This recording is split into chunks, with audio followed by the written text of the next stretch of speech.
Wameongea masuala ya watu wa darasa la 7. Walifukuzwa enzi za Magufuli. Walisema watawalipa fidia. Lakini mpaka leo hao wa darasa la 7 ni Watanzania, ni wazalendo, lakini bado mpaka leo hawajalipwa. Serikali yangu nikiingia madarakani, watu wote darasa la 7 waliofukuzwa enzi za miaka ya nyuma, nitawalipa fidia zao zote. Hiyo naongea kutoka ndani ya moyo wangu. Kwa sababu nchi yote sisi tunataka maendeleo. Taifa ni moja. Nchi ni tajiri. Sasa leo mnasumbuliwa na kodi humu. Hata takataka nazo wanachaji hela. Yaani mtu ukitaka kutoa takataka ndani ya nyumba wanachaji hela.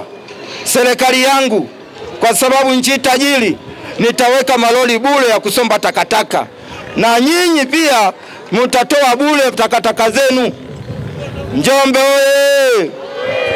Hiyo ndio serikali inayohitaji.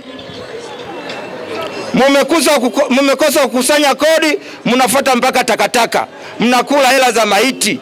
Hii yote ni mafisadi. Kwa hiyo ifikapo tarehe 29, hao wenzetu bendera yao ina jembe na nyundo.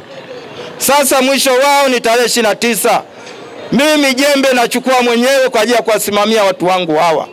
Na mtazamaji wa Rai TV pamoja na Mamboleo Online TV, ni mgombea wa kiti cha urais wa Jamhuri ya Muungano wa Tanzania Punje Mbalamuru kupitia chama cha wakulima. Amemaliza kuzungumza na wananchi wa mwelekeo sasa ni kuelekea mkoani Mbeya, akiwa katika mchaka kama anavyosema serikali yake itakuwa ni serikali ya mchaka masaa 24. Mimi naitwa Abdul zangu ni bado TZD, hadi wakati mwingine.